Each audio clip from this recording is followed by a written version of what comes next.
Have you ever looked in the mirror one morning and thought, when did all of this change?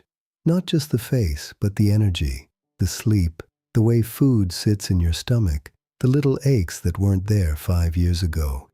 If you're over 70, or you love someone who is, this video is for you. Because here's the truth, your body after 70 doesn't just get older. It goes through a set of very specific, very real transformations that most people never talk about. Not your doctor, not your family, not even your closest friends. And that silence can be costly. When we don't understand what's happening inside us, we misread the signs. We assume the worst, or worse, we ignore things we shouldn't.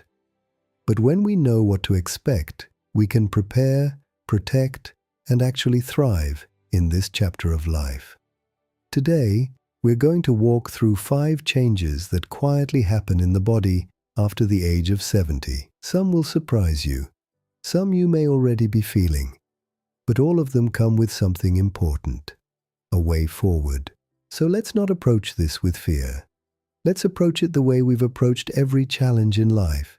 With courage, with curiosity, and with the wisdom that only comes from having lived. Let's begin. Number 1. The changing sleep architecture. After the age of 70, sleep is one of the first things people notice has shifted. But very few understand why. It's not just about sleeping less. The actual structure of sleep changes. In younger years, the body spends significant time in what scientists call deep sleep. The stage where cells repair, memories consolidate, and the immune system recharges. After 70, the proportion of deep sleep shrinks. The body spends more time in lighter stages, making it easier to wake up in the middle of the night and harder to feel truly rested in the morning. This shift is connected to changes in melatonin production, the hormone that tells the brain it's time to sleep. As we age, the body produces less of it and releases it earlier in the evening. This is why many older adults feel sleepy at 8 or 9 p.m., but then wake up before sunrise, fully alert with nowhere to go. There's also a change in the body's internal clock, the circadian rhythm. It becomes less precise with age, making the boundary between sleep and wakefulness less defined. This can lead to napping during the day, which then makes nighttime sleep even more fragmented. What matters here is this: poor sleep in older adults is not just an inconvenience. It has been linked to increased risk of memory problems, weakened immunity, and even cardiovascular issues. Sleep is not a luxury. It is maintenance. The good news is that small, consistent habits can make a real difference. Keeping a regular sleep schedule, even on weekends, helps reinforce the body's rhythm. Dimming lights in the evening, avoiding screens for an hour before bed, and keeping the bedroom cool and dark all signal to the brain that rest is coming. Morning sunlight is also a powerful tool. Just 15 to 20 minutes of natural light in the early hours helps reset the internal clock, making it easier to fall asleep at night. This simple habit, stepping outside with a cup of tea or sitting by a bright window, costs nothing and can genuinely improve sleep quality over time. Understanding sleep changes after 70 isn't about accepting exhaustion as normal. It's about learning to work with the body, not against it. Number 2. Bone density and the silent thinning. Here is something that happens completely without pain, without warning, and without any visible sign until it isn't silent anymore. After the age of 70, bones lose density at an accelerated pace.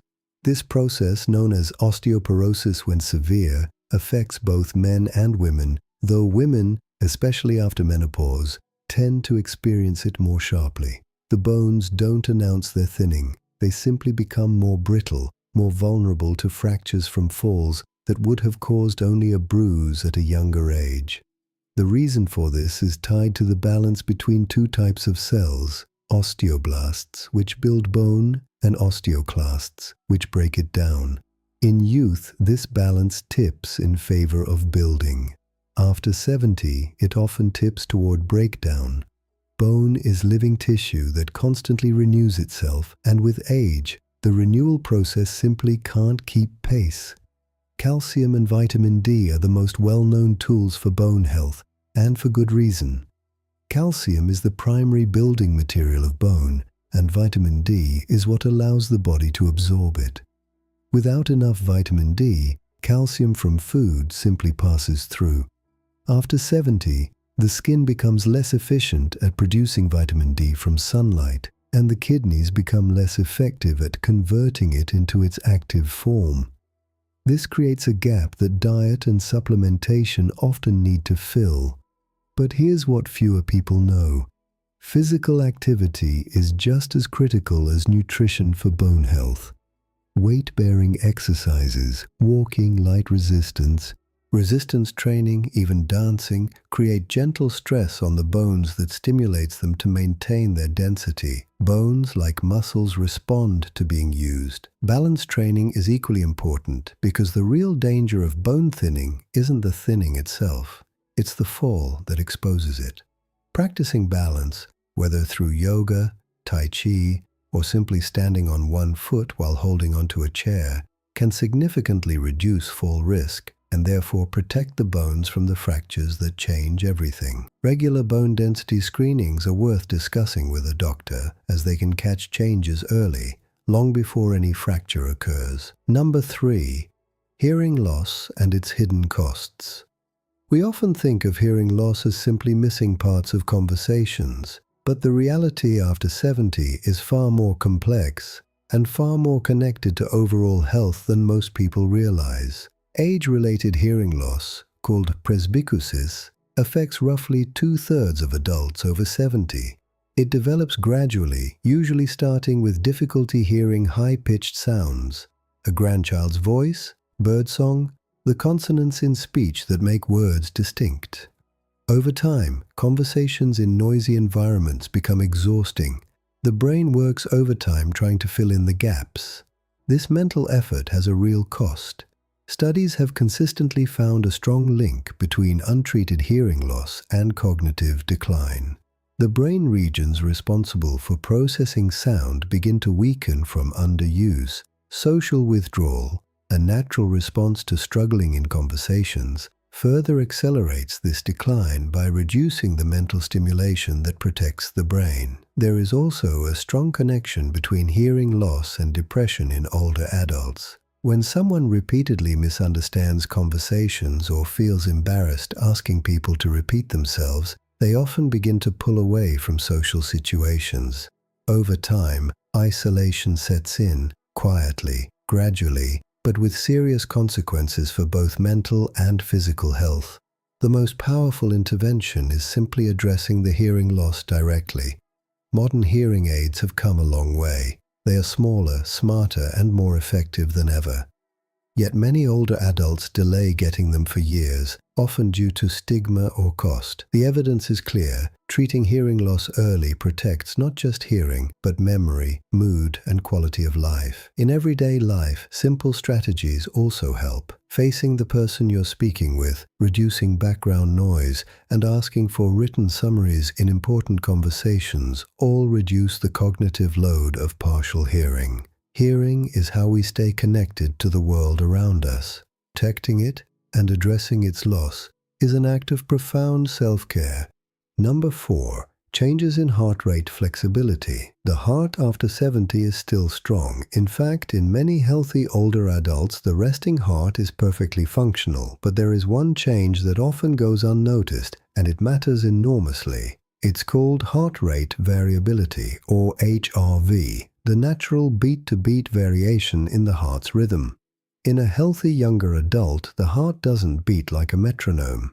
It speeds up slightly when you inhale and slows when you exhale. It responds fluidly to emotion, movement, and stress. This flexibility is actually a sign of a resilient, well-regulated nervous system. After 70, this flexibility tends to decrease. The heart becomes slightly more rigid in its rhythm, less responsive to rapid changes in demand. This is partly due to changes in the autonomic nervous system, the part of the nervous system that governs automatic functions like heart rate, breathing, and digestion. The balance between its accelerator and brake functions becomes less precise with age. What does this mean in daily life? It means that transitions, moving quickly from sitting to standing, going from rest to exertion, can feel more jarring. Dizziness upon standing, known as orthostatic hypotension, becomes more common. The heart simply takes a little longer to adjust to new demands. This is why gradual movement matters so much after 70. Taking a moment before standing up, warming up before any physical activity, and cooling down properly afterward are not just cautionary habits, they're protective strategies that work with the heart's changing rhythm. Aerobic exercise done consistently and at a comfortable pace remains one of the best ways to support heart health after 70. It doesn't have to be intense. Regular walking, swimming, or cycling keeps the cardiovascular system active and responsive. The goal is consistency, not intensity. Managing stress is equally important. Chronic stress creates a persistent strain on the heart's regulatory systems. Practices like slow, deep breathing, just 5 or 10 minutes a day, have been shown to improve heart rate flexibility even in older adults, supporting the nervous system's ability to stay balanced. Number 5. The emotional landscape shifts. This last change is perhaps the most personal and the least discussed. After 70, the emotional life doesn't simply continue as it always has. It evolves. Research in psychology has found something remarkable. Older adults, on average, actually experience more emotional stability and positivity than younger people, not less. They are better at letting go of minor frustrations, more focused on what matters, and more capable of finding meaning in small moments. But there is also a shadow side that deserves honesty. Loss becomes a more frequent companion. Friends, siblings, spouses, the community that has been built over a lifetime begins to shrink. Each loss carries its own weight, and grief in older adults is often underestimated by those around them. The assumption that older adults are somehow more accustomed to loss or more at peace with it doesn't do justice to how deeply they feel. Loneliness is one of the most serious health risks for people over 70. Research has shown that chronic loneliness has effects on the body comparable to smoking 15 cigarettes a day, raising the risk of heart disease, stroke, dementia, and early death. It is not a soft or sentimental concern. It is a medical one.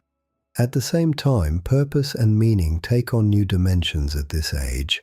The psychologist Erik Erikson described later life as a time of generativity versus stagnation, a period when people either find deep satisfaction in contributing to something beyond themselves or feel left behind. Older adults who remain engaged in family, in community, in creative or spiritual pursuits consistently report greater well-being and even better physical health. Small rituals matter more than ever. A morning routine, a regular walk with a neighbor, a weekly call with someone far away, a hobby that requires full attention. These aren't extras. They are the structure that holds emotional life together when so much else is changing. Seeking support, whether from family, friends, or a faith community, is a sign of wisdom, not weakness. The emotional journey after 70 is real, it is complex, and it deserves the same attention and care as any physical health concern. Every decade of life carries its own beauty, its own challenges, and its own invitation to grow. After 70, the body speaks a little more clearly, not to alarm us, but to ask for more attention, more patience, more kindness. And when we listen, when we truly listen, we discover that even in the midst of change, there is remarkable resilience. You are not a younger version of yourself that has simply aged. You are a fuller, richer version, carrying everything you have learned, everyone you have loved, and everything you have